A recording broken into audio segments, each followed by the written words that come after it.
Magandang araw sa inyo mga kababayan. Ako po si Banat Bay. Ito na nga pag-usapan natin ng mga mainit na issue. Ako po, ito si Pangulong Duterte sumagot na. Sumagot na po kay itong kay Marcos, yung kanyang peace offering ni Marcos.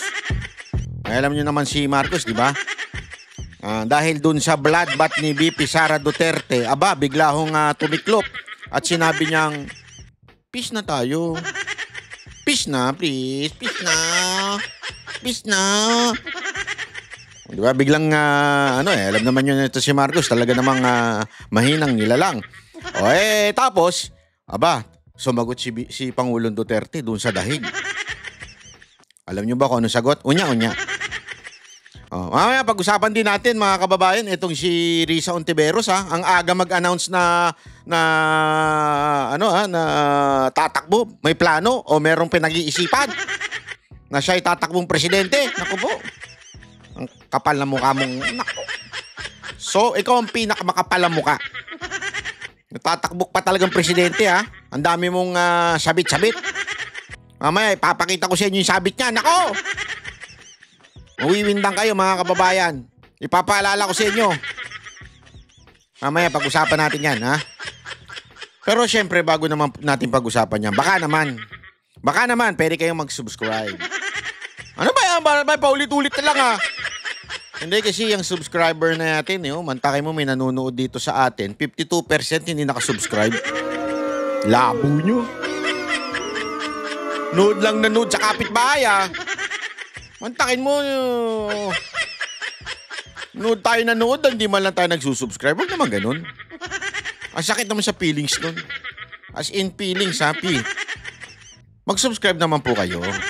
Kung mamarapatin nyo lang naman po. Yan naman po libre. Wala naman pong bayad dyan. Kung gusto nyo na may bayad, yung membership, iba yun.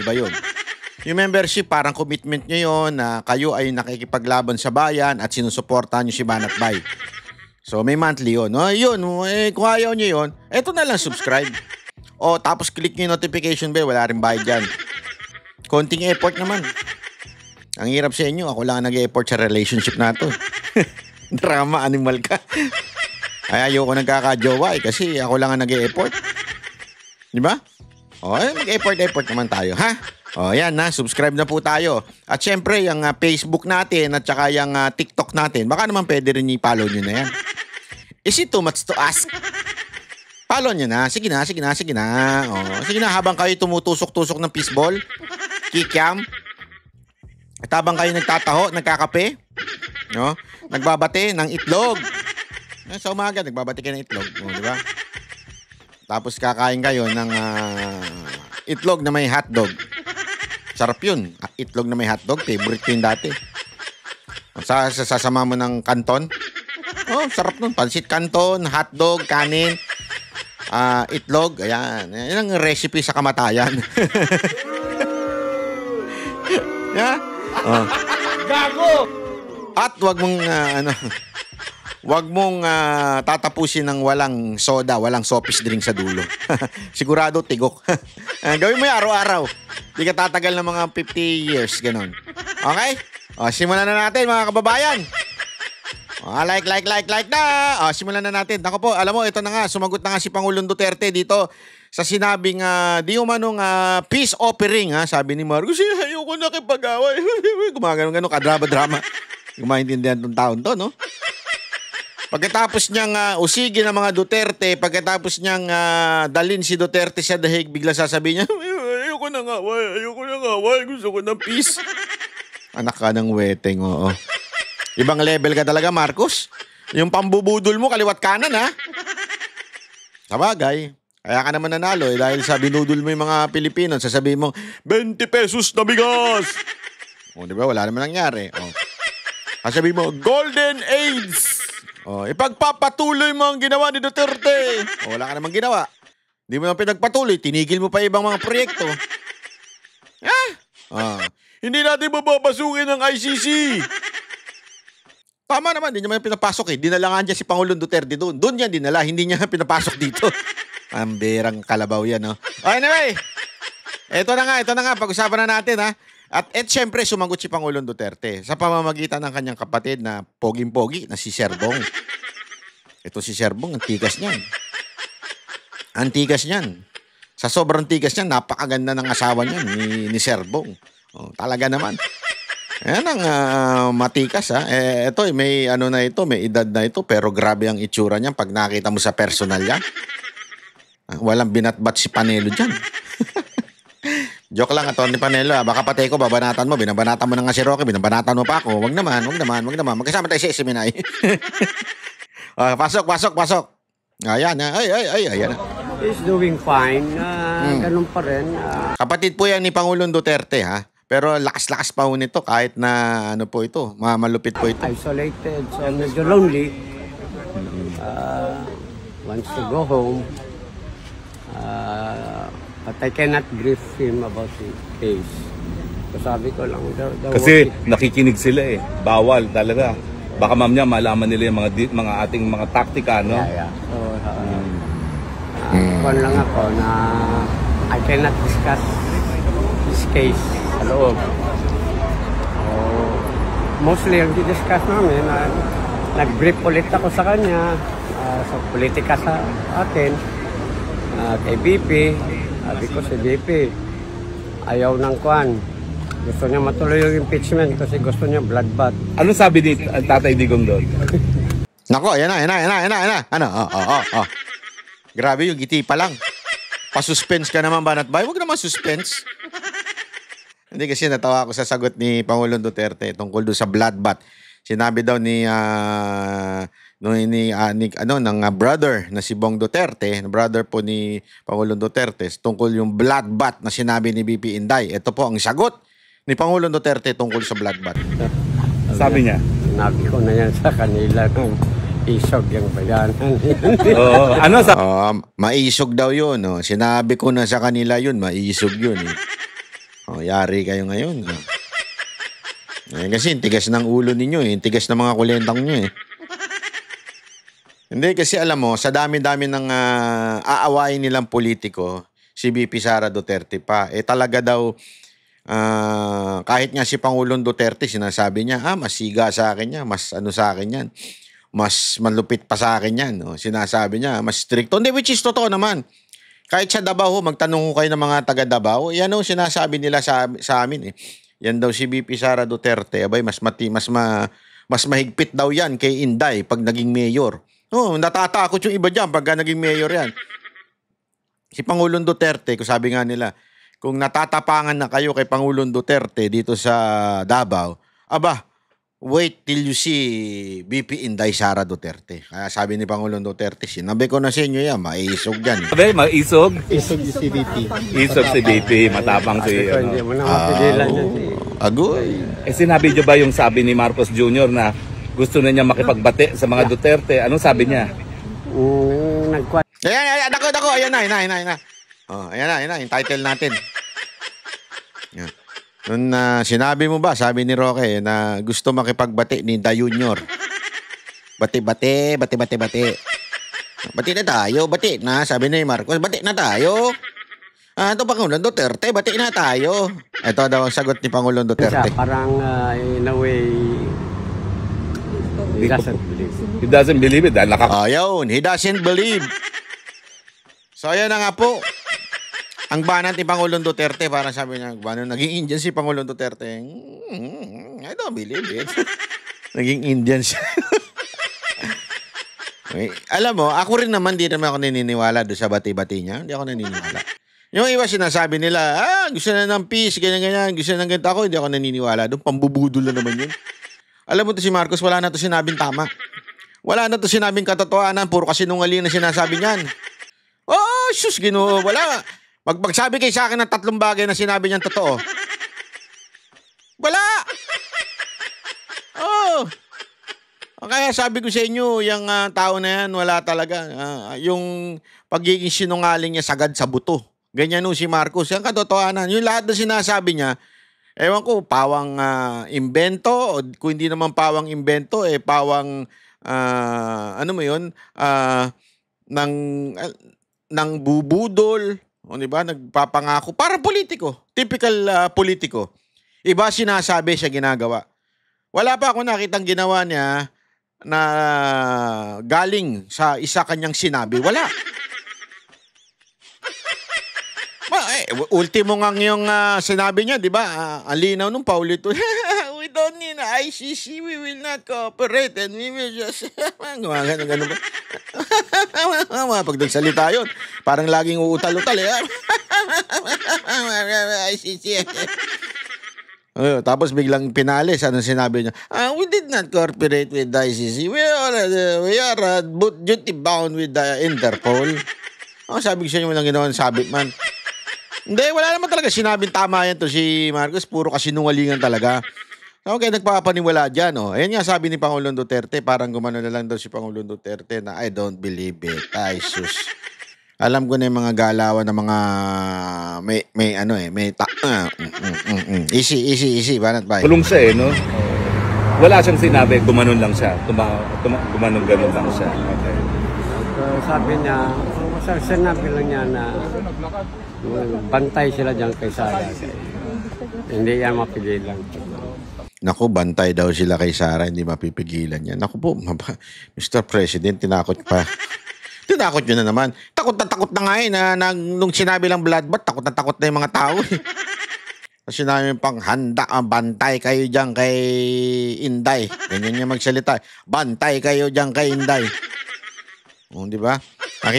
Nakita niyo yung video no bata? Nakakatawa yung gumagawa nung video na bata na sinabi ni Pangulong Duterte na nananapok daw talaga yan si Inday.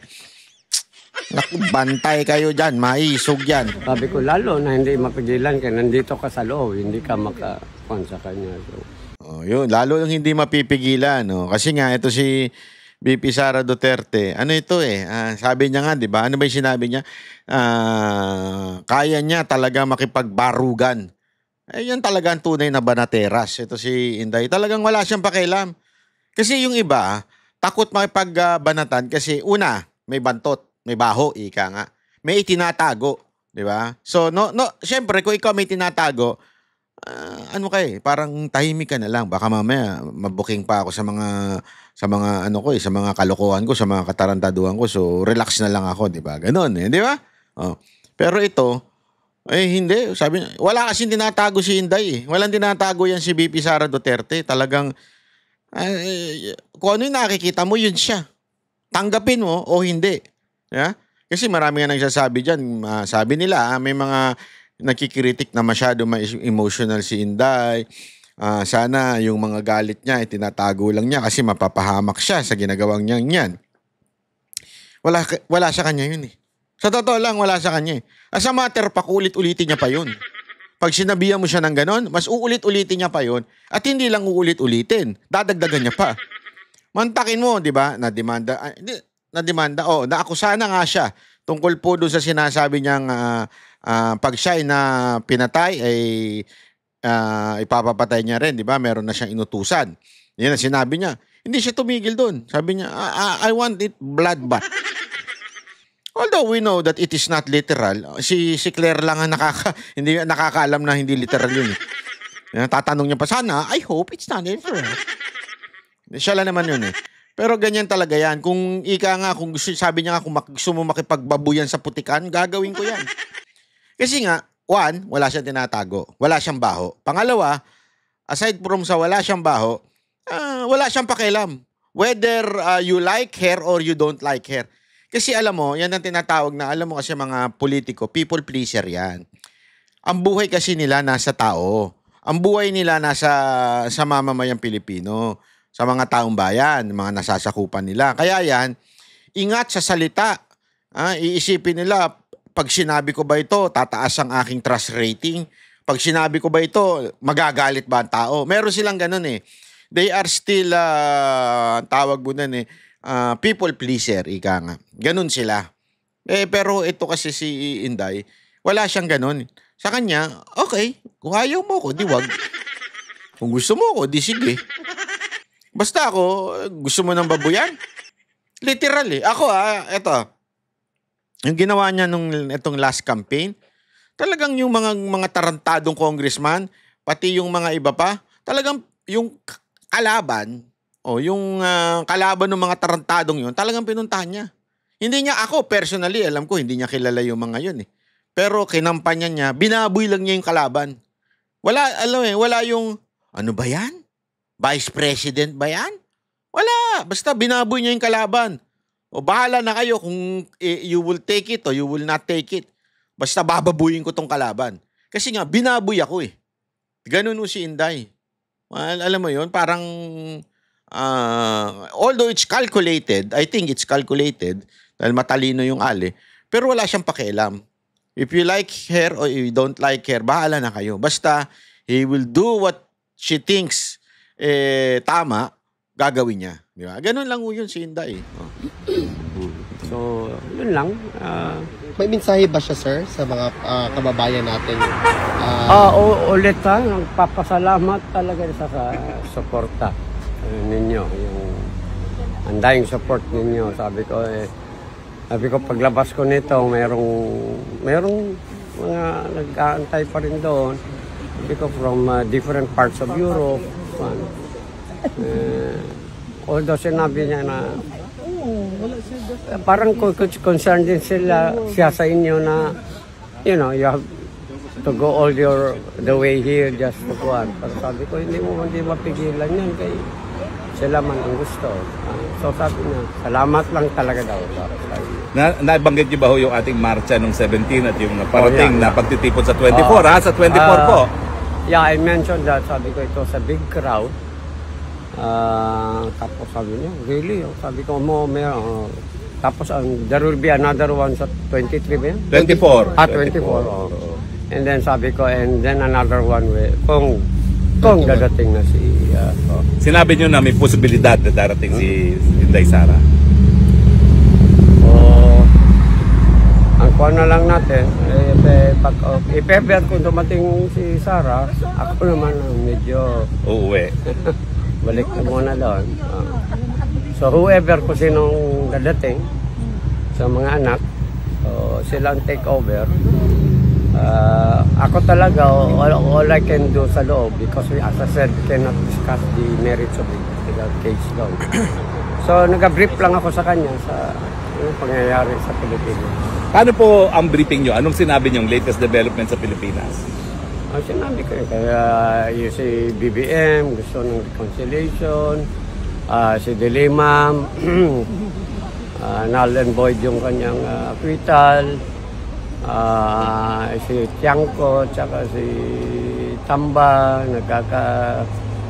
banggaan. So, sinabi niyo yung sinabi ni Tiangco? Sinabi ko lang na yung sa sila nagsimula na yung pera.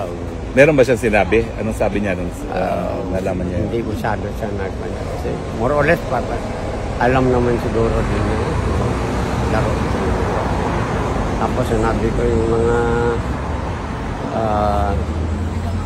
mga sa Quadcom, walang lumusot. Sabi ko, paktukuhan sila dyan. Kasi yun yung binabanatan ni Sara. Ayun, iba, family matters. No?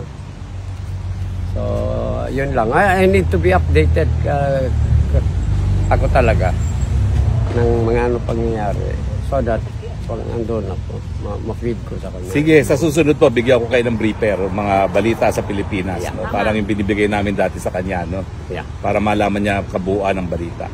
Well, alam nyo, ang mensahe talaga, nung nalaman niya na gusto ng bloodbath ni Inday Sara Duterte, ang mensahe niya, talagang si Sara ay hindi mo pigilan. Hindi mo mapigilan. Sinabi ko na dati, matapang yan. Ayun ha. Kaya nga alam nyo mga kababayan, perfect na perfect eh. Perfect talaga. Perfect. Bakit? Bakit kanyo? Kasi alam nyo, yung sinasabi nilang mabait masyado daw si Marcos, it's not really positive. When you say mabait yung tao, it's really something na it's not a trait of a leader. 'Di ba? Ang leader, decisive dapat. Ang leader ay dapat kinakatakutan. Ginagalang. 'Di ba? Sinusunod. Hindi pa pwedeng, okay lang yan, mabait naman yung namin, boss namin, kaya walang problema.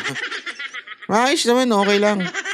Magloko na kami kasi wala naman yan. Wala naman sasabihin niya kahit gumawa kami ng katarantaduan eh. Oh. Gaganon-ganon lang yan. Bigyan mo lang yan ng ano, okay?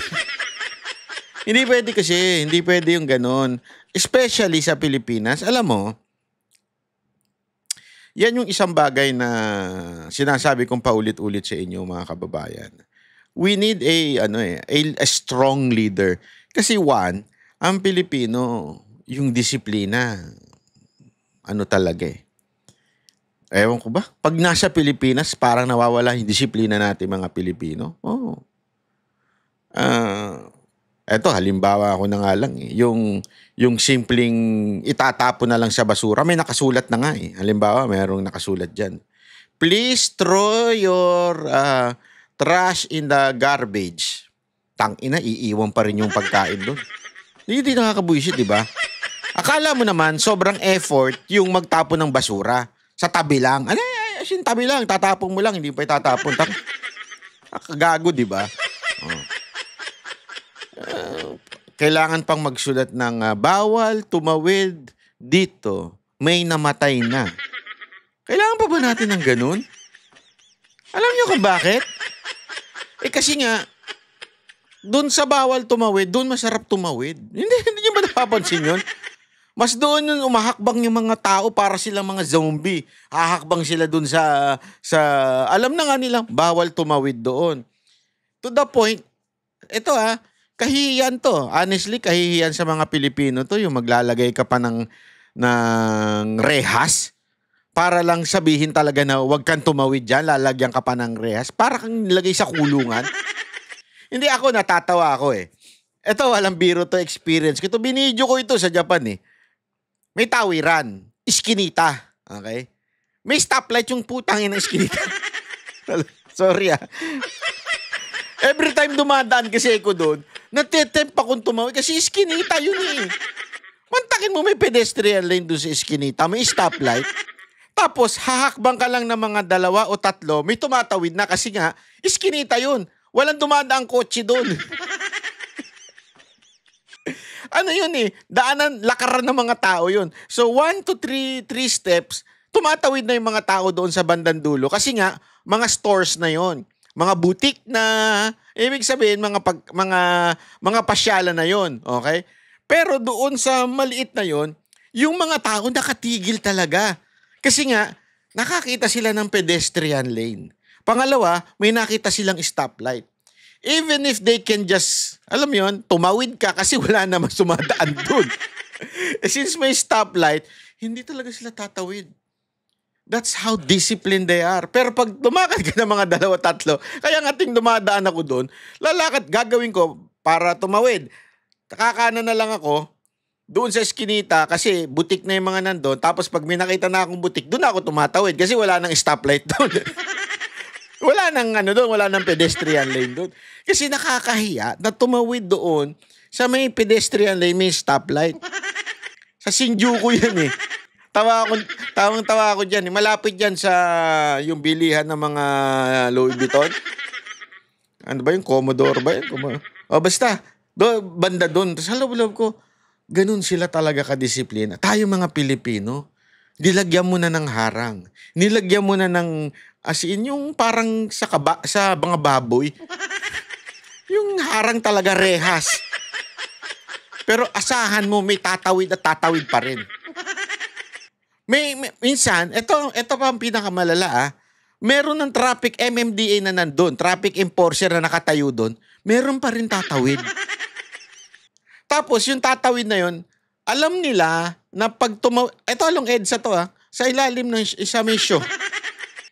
Pag tawid nila doon, alam nila makakaharang sila. Kasi nga, bantakin mo sa EDSA yun di ba? Sa may ibabaw yun, sa ibabaw ng EDSA sa show. O, di ba? Ganun. Pero may tatawid pa rin. Ang gago lang, di ba? Ano ibig ko sabihin? Kasi, ganyan talaga tayo mga Pilipino. Kaya we need a strong leader. Ang tigas ng ulo ng mga Pinoy. Ano ibig sabihin nun? It reflects with the people governing our country. Anong punto ko dyan? Halimbawa, yun ang nakasulat. Isipin nyo na lang to. Meron tayong batas na yung anti-EPAL law.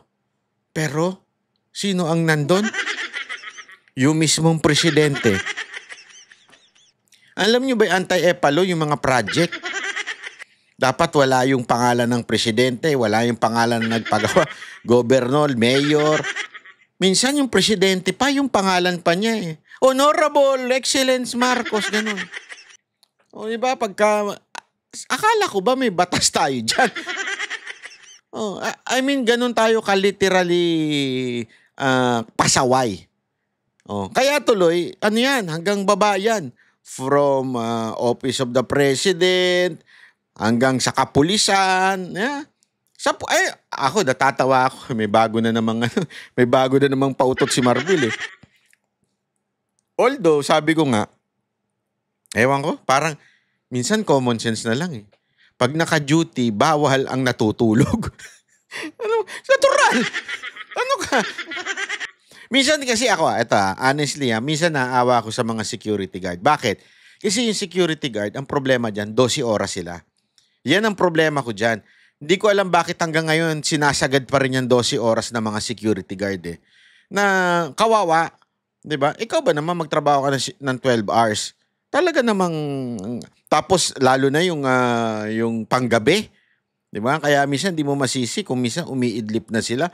Kasi nga naman, uuwi yan umaga na o tanghali na. Pag uwi niyan, ang init.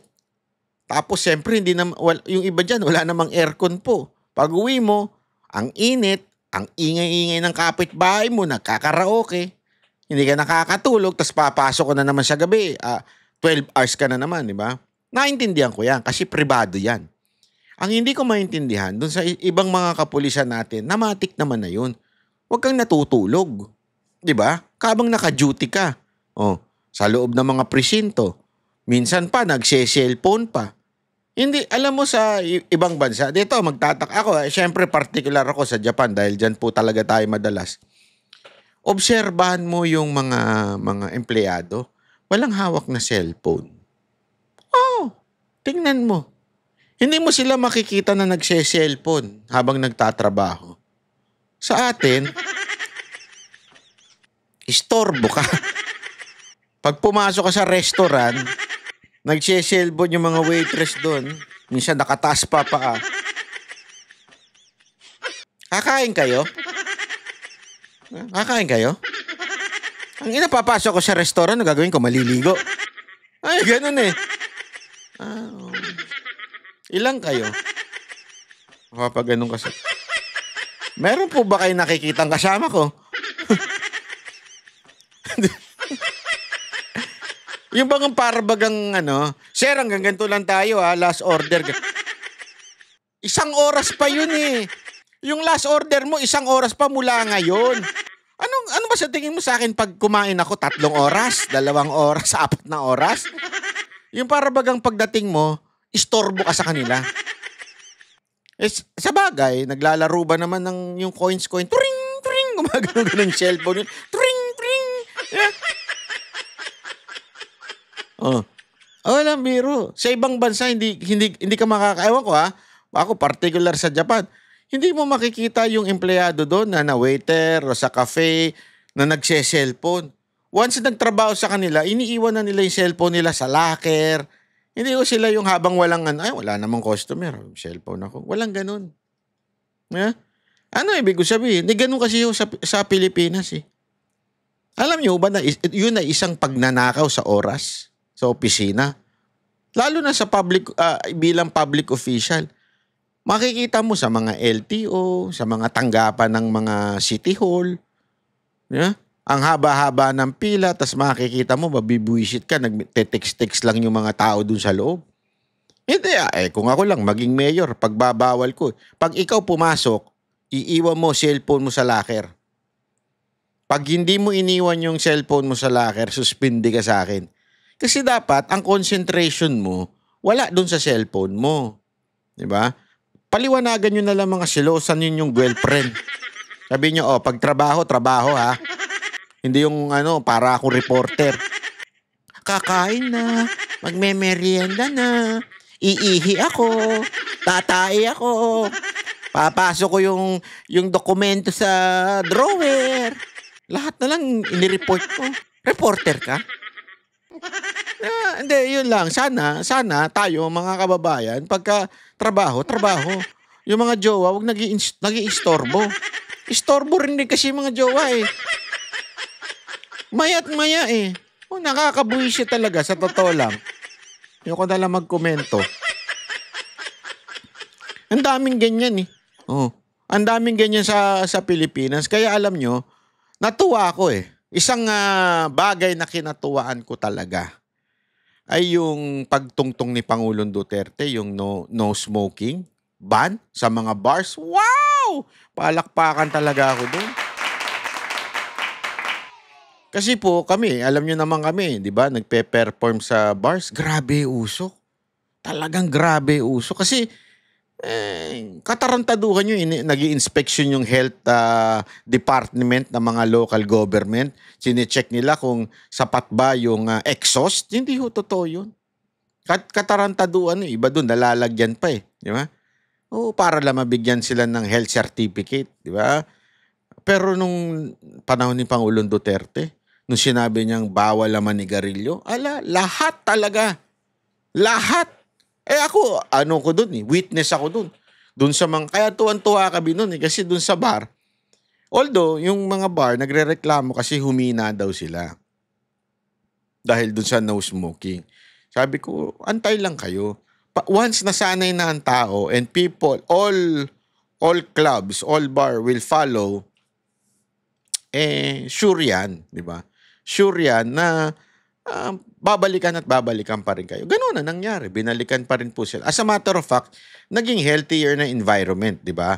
Pwede na ngayon pumasok yung medyo may asthma o allergy sa sigarilyo. Kasi nga, okay na, di ba? So, what do I mean? Yun ang kailangan nating leader. Matapang. Hindi yung okay lang. Kailangan yan pag gano'n. Nagtatrabaho, hindi naman sila nagsasyabu dahil gusto nila magsyabu. Kasi nagtatrabaho sila para dilat yung mga mata nila. Wantakin mo gano'n. Hindi, eto na lang. Imaginein mo na lang. This is a question. Halimbawa lang si Marbil. Naging PNP chief panahon ni Pangulong Duterte at sinabi niya na yung sinabi niya tungkol doon sa kasi nagpupuyat, nagtatrabaho kaya gumagamit yung iba, di ba? Sigurado ako agad-agad kinabukasan tanggal yun sa pagiging PNP chief. Yun ang siguro agad-agad yun. Patatawag yun sa Malacanang. Untakin mo gano'n ang PNP chief mo. Di ba? Ano pa? Kaya nga sabi ko nga sa inyo, we need a strong leader. That's why VP Sara is fitted to be the next president. That's the truth. Hindi kahit pagbali-balig ta rin yung mga kababayan, fitted po si VP Sara Duterte na maging presidente. Dahil kailangan natin ng leader na matapang, walang kinakatakutan. Halimbawa na lang di ba? Isa pang katapangan ni Pangulong Duterte. Naalala niyo yung pinagbayad niya ng tax yung mga oligarch? Ang hirap nun. Sa totoo, kaya nga sabi ni Ma'am Hanilet, every time na nag-i-speech daw si Pangulong Duterte, binabanatan niya yung mga adik, mga oligarch, kinakabahan daw siya bilang pamilya, lalong-lalo na siyempre para sa anak niya si Kitty. Kasi pwede mag-retaliate. Kaya lang, ang sabi nga ni Ma'am Hanilet, si PRRD, hindi mo mapipigilan sa ganyan. Yun ang kailangan nating klase ng leader. Di ba? Yung ganong klase na, mas sabi pa nga parang as far as I remember doon sa sinabi ni Ma'am Hanilet na parang mas binahal kayo, di ba? Na 6 na taon kaysa sa pamilya niya kami.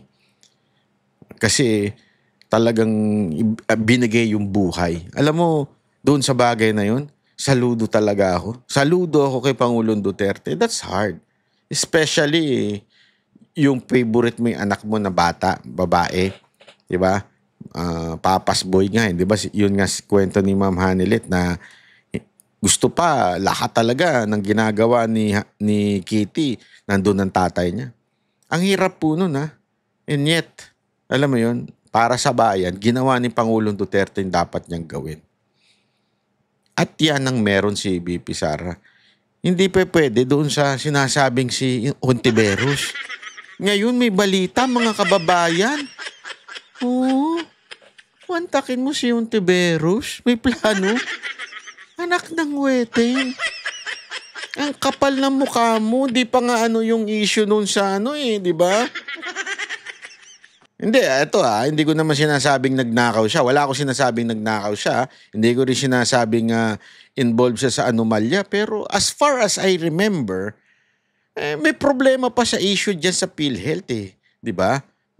Tapos mag-a-announce ka ng panoorin muna natin tong balita. Posible or highly probable or sigurado. Kasi kahit siguradong may mabubuong majority, siguradong may mabubuong minority, at least those two. So, yun sigurado. And probable, kung ibang bloke ang makakuha ng title ng minority, mag-i-independent. Magkakaroon talaga ng independent block. Independent block. Ito ang posibleng maging grupo ni Senate Deputy Minority Leader Risa Ontiveros sa pagpasok ng 20th Congress. Ito ay kung hindi niya mapapanatili ang pagiging minority sa Senado. Paliwanag ng senadora, minority ang grupo ng mga senador na may piniling Senate President ngunit natalo sa botohan, habang majority group naman ang mga nakasama sa mga senador na bumoto sa naihalal na Senate President. Ngunit isang opsyon pa niya ang independent block na tinitingnang direksyon ni Ontiveros sakaling makuha ang minority ng Duterte block na plano ring magsanib puwersa sa bagong Kongreso. Well, wala po akong planong sumali sa isang Duterte block. Pwede pong lahat kaming mga colleagues dito sa Senado ay patuloy na makipagtulungan sa mga usapin ng common advocacies. Kung mananatili naman si Senador Risa Ontiveros sa minority o sa isang independent block, hiling nito na makasama ang mga bagong halal na senador na sina Bam Aquino at Kiko Pangilinan. Ngunit irerespeto pa rin naman anya nito kung anong magiging desisyon ng dalawa. Ayon kay Senador Ontiveros, ramdam nila sa isa't isa ang pagiging magkakaalyado sa ilang taon na paghahanda at ilang buwan na pangangampanya. Ngunit wala naman anya silang napag-usapan na singilan sa isa't isa. Gayunman, kung magiging isang grupo sila ay bukas siya na pangunahan nito. Of course, yun naman yung pangarap ng alinmang minority of an outgoing Congress, lalo na kung nakapagpanalo ng mga dagdag na kaalyadong senador, halimbawa, ay magbuo pa rin ng minority sa susunod na Kongreso. But as in everything sa pag-organize ng Senate, it's a matter of numbers. So kung itutukoy ng majority yung Senate President, posible na yung ibang bloke na may susunod na pinakamalaking bilang ng miyembro ay i-claim nila yung minority. Kahit ganun ang mangyari, may plan B pa rin naman ako, which is the independent block. Samantala, batay sa kasalukuyang komposisyon ng Senado, magiging pahirapan anya sa magkabilang panig na ipaglaban ang bawat boto sa impeachment trial kay Vice President Sara Duterte. Ngunit sinabi ng senador na paiirali niya ang pagiging neutral bilang senator judge sa impeachment. Neutrality anya ang bokabularyo sa impeachment at hindi bloodbath na ginamit na salita ng pangalawang pangulo sa kanyang pahayag kaugnay ng paglilitis sa kanya. Bilang senator judge, wala naman sa bokabularyo ko para sa impeachment yung ganyang salita. But as I said, and I am committed just to have that neutrality demanded of judges, and in particular in the case of impeachment of senator judges. I think very like in aspiring to be like in a courtroom, very cold and clinical yung pagpresenta ng mga ebidensya. Didinigin naming senator judges yung mga prosecutors, whether from the House or private prosecutors as the case may be. So yun, magkaibang konteksto siguro yung pinag-uusapan sa ganyang salita. Inilahad rin ni Senador Ontiveros na sa loob ng susunod na 9 na buwan ay pag-aaralan ng kanilang kampo at mga kaalyado ang iba pang sitwasyon at paghahanda para naman sa 2028 elections. Asher Cadapan Jr., UNTV News and Rescue. Diyos ang aming... Ayan, so mga kababayan, eto marami pong kinasangkotang issue si Ontiveros. Pero linawin natin, ito po yung mga alleged lang o akusasyon lang as of now. Ibig sabihin, in her part, dininay niya yan. Okay? So halimbawa, doon sa PhilHealth, dininay niya. And may mga balita rin na nagsasabing hindi daw totoo yon. Okay? Nililinaw natin to be fair, para lang sa kaalaman natin lahat. Pero meron pa rin pong ilang issue. Halimbawa na lang din itong kay Kian. Kinall out si Ontiveros for refusing to turn over Kian's lay witness. Okay? At nakasulat nga dito, according daw sa family, which is nandyan, because the De Los Santos family has chosen the PAO to handle their complaint. Yung mismong pamilya daw ni Kian De Los Santos ay pinili yung PAO ang mag-handle ng case. Okay? Yung complaint. Pero ang nangyari, sabi ng PAO, ay nire-refuse daw ni Ontiveros yung witness i-turn over sa kanila. Ayan ang isa pang mga issue, di ba?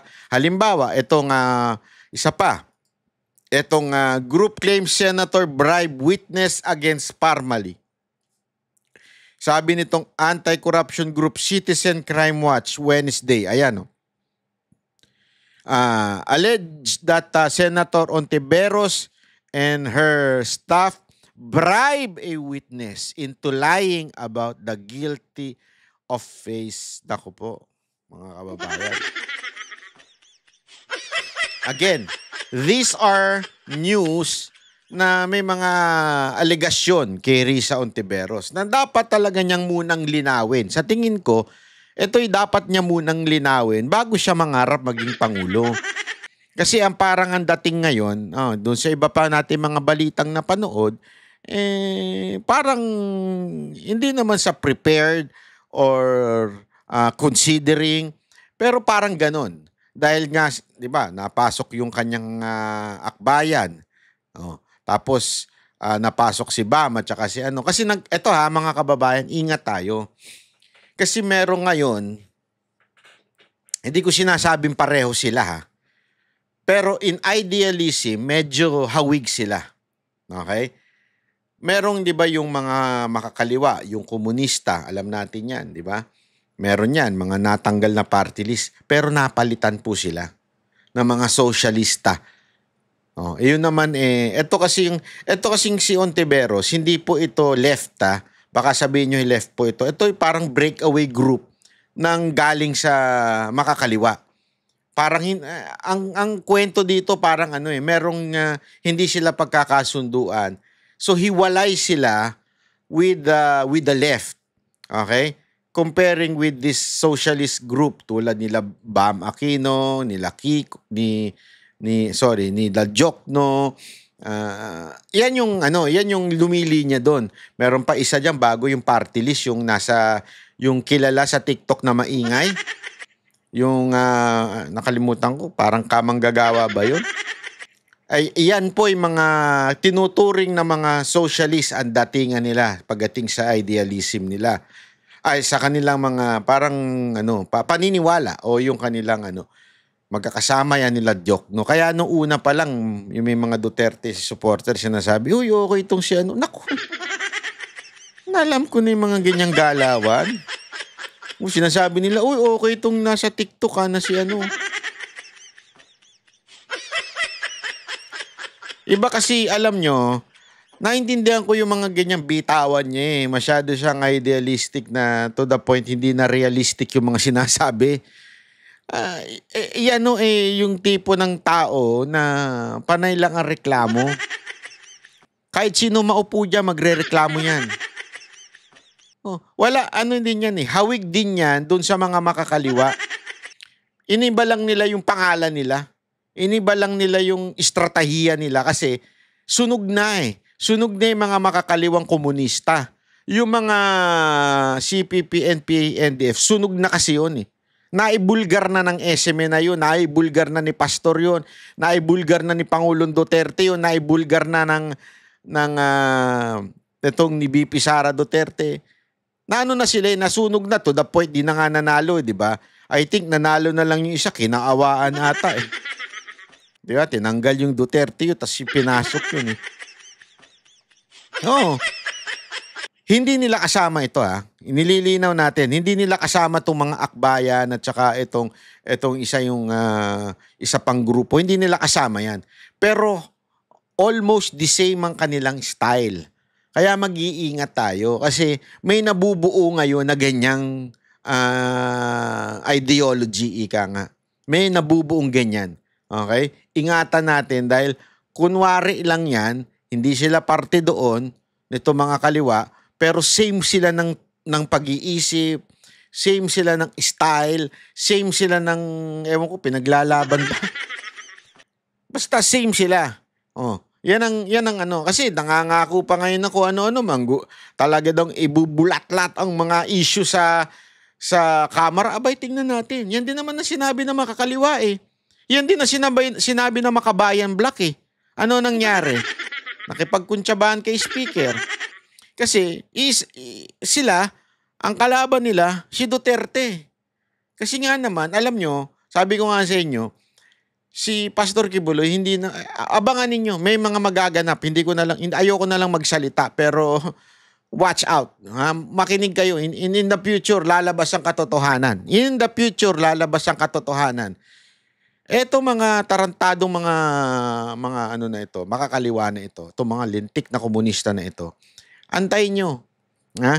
Kasi po sila nakipagkuntsabahan talaga sa gobyernong ito. Para yung mga Duterte ay talagang, kasi sila yung magaling sa propaganda eh. They're good. Totoo lang ha, aminin na natin. 50 years na nilang ginagawa yung propaganda na yan. 50 years na silang nangi-scam ng mga Pilipino, lalo na yung mga kabataan.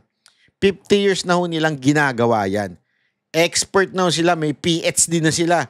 May doctorate na sila sa panlilinlang ng mga Pilipino.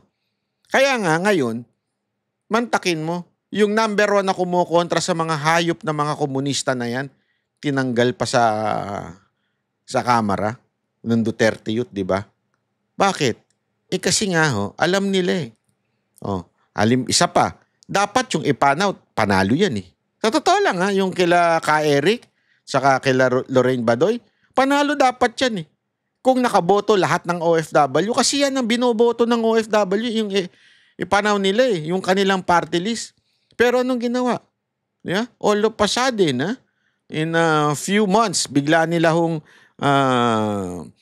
binago yung sistema ng pagboto doon. Kaya tuloy voters turnout. I think 10% or less than 10% ang na bumoto lang sa OFW.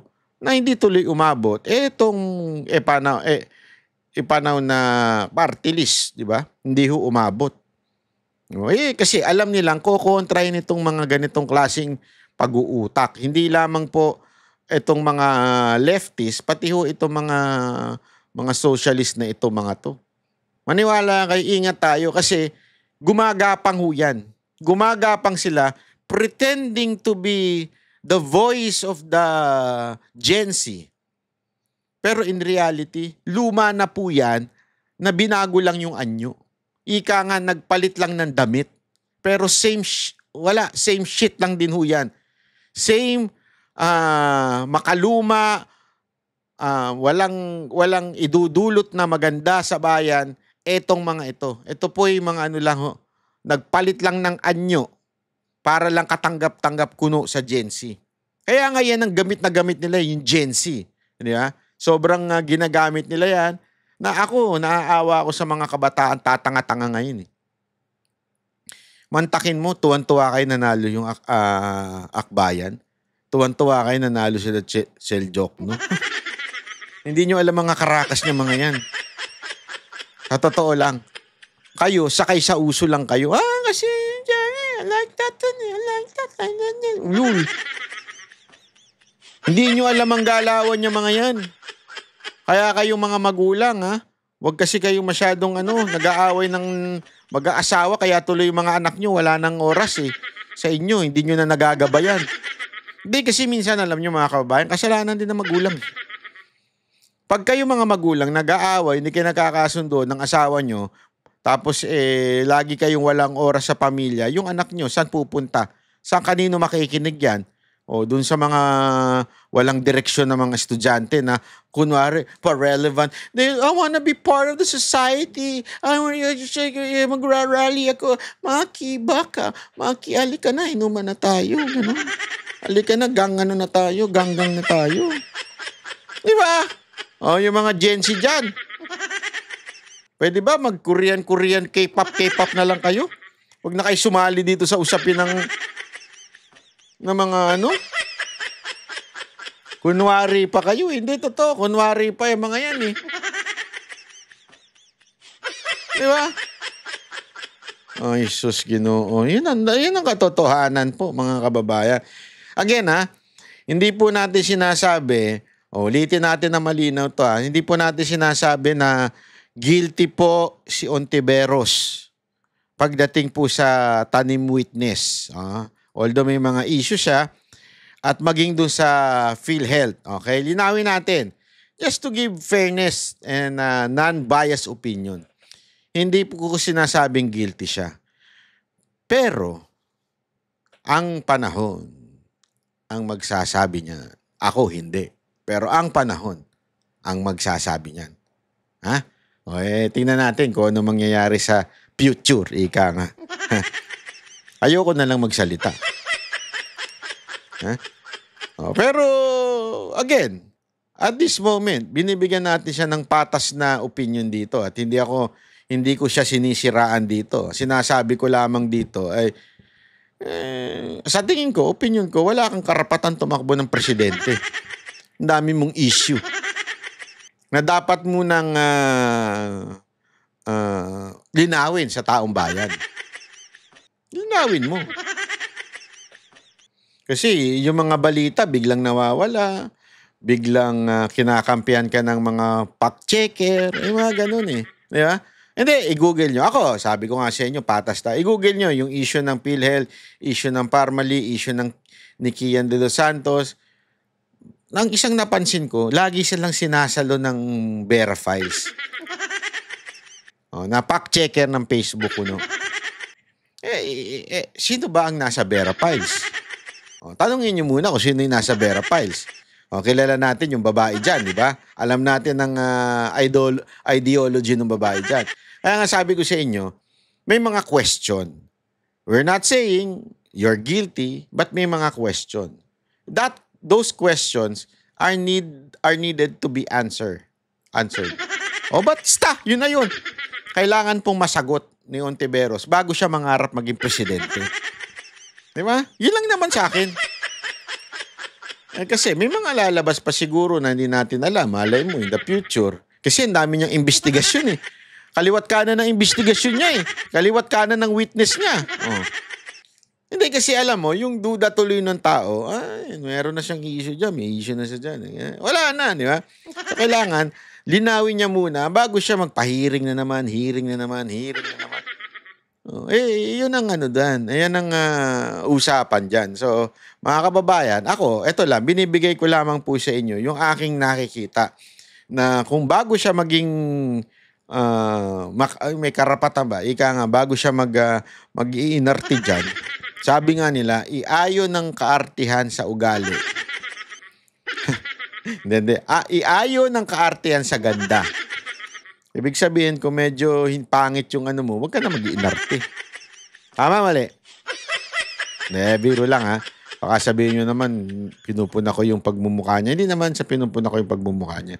Ang sinasabi ko lang, dapat ayusin niya yung mga issue na kinasangkutan niya at sagutin niya ng diretsuhan, not just denying but maybe presenting evidence na it is not true, di ba? So that people would consider her na lumaban na sa presidente. Kasi, ewan ko all we know dito kay Ontiveros, siya talaga yung mahilig dyan sa hearing na yan. Ang hilig niya magpresenta ng witness out of nowhere. At eto nga, di ba? Etong mga issue na ito, talaga namang delicate siya dyan. Abangan natin yung sagot niya sa mga issue bago siya mangarap maging presidente. Okay? So, yun mo lang muna. Kita-kits ulit tayo sa susunod nating video. Ako po si Banat Boy. Uy, please lang naman. Papakita ko na naman ito. 47.9% lang na nanonood dito ang nakasubscribe. Baka naman pwede. Eto, last 28 days. So, I think this week ko yan tinignan, March 15 o ano. Titingnan uli natin yan sa June 15, 17. Dapat magbago na yan. Pag hindi nagbago yan, naglulukuhan lang tayo dito. Nood lang tayo na nood. Di man lang kayo nagla-like, subscribe. Biro lang. Ito po hindi ko naman po kayo dinidemand. I'm just requesting that if you can subscribe, it's better so that you would see any upload na ilalabas natin. At kung pwede na rin, follow nyo na rin po ako sa Facebook ko. Banat by 2.0 yung Facebook kasi yung isa natin, impersonator daw ako. Pagkatas maging 1 milyon, naging impersonator na ako. Ang labo no. Sa TikTok ko rin, marami rin po tayong kabalbalang marami rin po tayong mga upload dyan. Banat Bay, ha? So, sana tayo po ay mag-subscribe, mag-follow at mag-like. Okay? Maraming salamat po. Palakpakan. Thank you very much. Ako po si Banat Bay. Kita-kits. God bless the Philippines. Yan ang Banateros. Boses ng ordinaryong Pilipino. Banateros ay walang